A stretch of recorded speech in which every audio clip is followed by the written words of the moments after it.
What's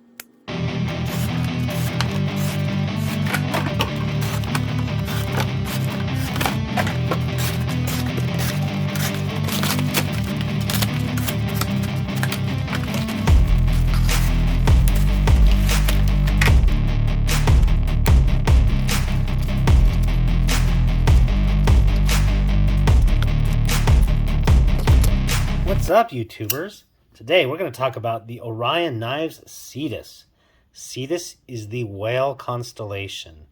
Yes, Orion Knives does tend to name all of the knives after constellations. We had the Solaris, the Scorpio, I think was the next one, and this is now the whale, the Cetus. This is designed by David Cam himself. He is known as Blade Banter on YouTube.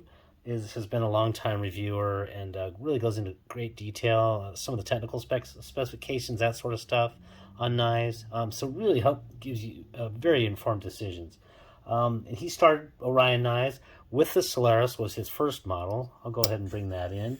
That was, I won't say, the first. I had definitely had a Hogue EX3 or XO3.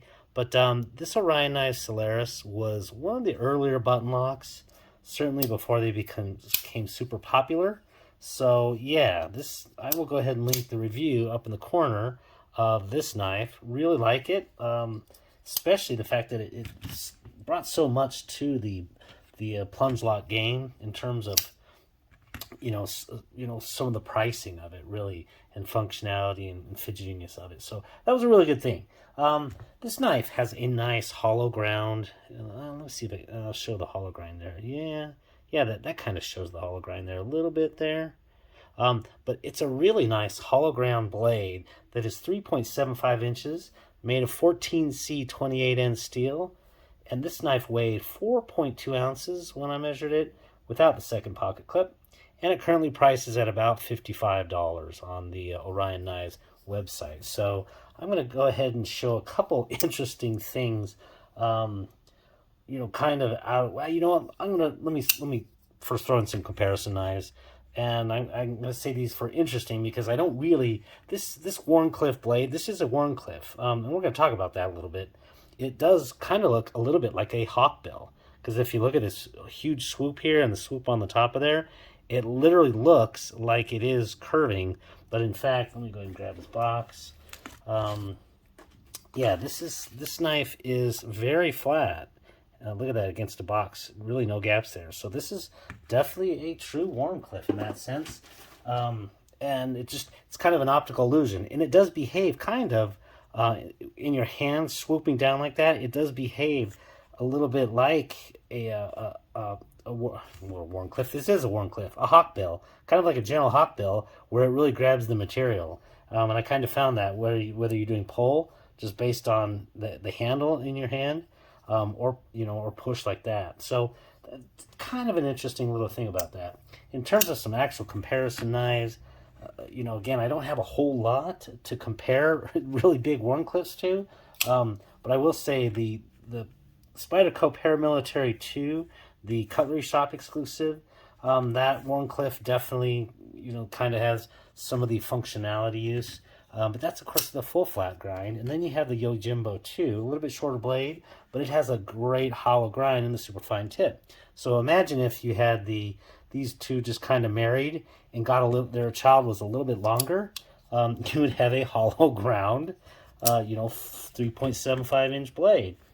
Those knives are both roughly around $200, so they're not in the same price range there. So in terms of functionally, also in a similar price range, I don't have one of the new XL Penguins, but in terms of just kind of this blade, this is more sheep's foot with a thicker tip there. But the Penguin is, a knife in that budgety realm that kind of would fit there. And like I said, I think the XL probably would be a better comparison. Might be an alternative that you could get out there. The Penguins go from anywhere, the cheapest ones go from like $35 all the way to, this is a full titanium $100 one, and they're going to be kind of more in that $55 friendly dollar price range. So let's talk about a few of the interesting things on this knife that are not so obvious, some of which are obvious or may or may not have been obvious. But if you take a look at the the clip side of this one, where the frame is, that's actually a 420 steel, hardened steel frame. And I had no idea until kind of I read the specs on this one. But the show side doesn't have a stonewash on it, not a visible stonewash. You know, the color match is really good, but it's actually aluminum. So yeah, so you end up with, you know, half slab or one slab of aluminum, one of steel on the frame side. So that kind of tricked me out. And when I took a look at it, I was like, oh yeah, that's true. It does help, you know, reduce some of the weight of it. So that's kind of a good thing right there. I'm jumping into some of the pros on this knife already. But you'll notice this one has a dual pocket clip. The dual pocket clip is not installed. The right side tip up, sorry, that side, and then the left side tip up. But there's nice little slots for you to insert them there, and he gives you a second pocket clip, so you can do that. In terms of the ergonomics, it didn't really hurt it. I only used it for the last couple days of this. Most of the time I did not have both pocket clips, but I figured I'd try it out, number one, to see if I could, and sure enough I could. So it provides for some interesting symmetry to the knife with that dual pocket clip. We'll kind of just show that up there, you know. So yeah, that just definitely an interesting thing. And then these, I'll call them 6/7 height covers or overlays. They don't go all the way up to the top here of the framing, you know, on either side. And so they leave a little bit of this showing, which I thought looked fine. And actually, as far as comfort, was really good, provided some nice comfort. But it did have some challenges on deployment, principally when I was trying to do the Spyderco or the Spidey flick deployment. Having so much of my finger on the frame there, it took a little bit of practice, and then I was eventually able to do it, and also just kind of wear down the detent ball path there, and so it did work better. But that did provide a little bit of a challenge, and especially like for me, left-handed, it worked great all along. And a frame lock does anyway with a deployment hole, but I cannot, just because of that, I'm putting pressure on with my thumb that I tried and tried. I just can't. I can't safely deploy that. I mean, I can kind of do it like that, but I can't safely Spidey flick that side. So just kind of lose that on the left-handedness. But, you know, and yeah, by the way, this has a flipper. That'll come up in the cons. It is, you can light switch it, and it, you know, you have to really light switch it hard to not fail this knife. So that's but it is there. I ended up basically using this knife almost always with the Spidey flick for last month. So yeah, another interesting thing. And then I already talked about one of those, and that's kind of the faux hawkbill shape of this. It is just a straight blade, but it definitely kind of performs. And also with this in your hand, it kind of basically brings the blade into a down position with that tip. So very interesting, you know, with the spine and the handle on that one. As far as the actual pros of this knife, this stonewash blade is really excellent. I definitely was able to dull it pretty much over a month of use, but it's 14 C20 in steel, easy enough to sharpen. I can get it really sharp really fast. So, you know, overall, it's a budget knife.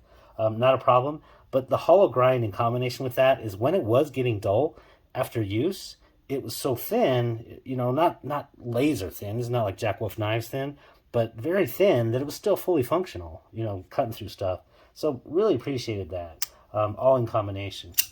You know, that's the other thing. You're not going to find a lot of budgety knives with a really good stonewash blade that are hollow ground. So that, you know, that's definitely a strong point.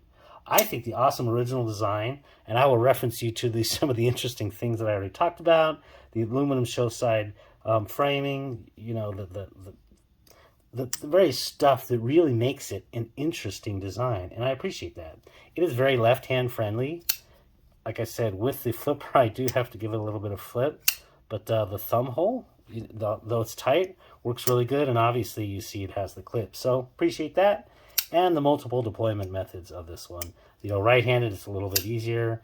You get the thumb. And when I talk about the detent being weak for the flipper, it's not that the detent is weak. You could shake this thing all day, and it's not coming out. And that's with no pressure on the frame. So it's not that it's a weak detent. It's just in combination with this very small flipper, and kind of the natural position where you want to push button it, versus you don't necessarily line up and think of using a light switch method, but that definitely helps you overcome those failures.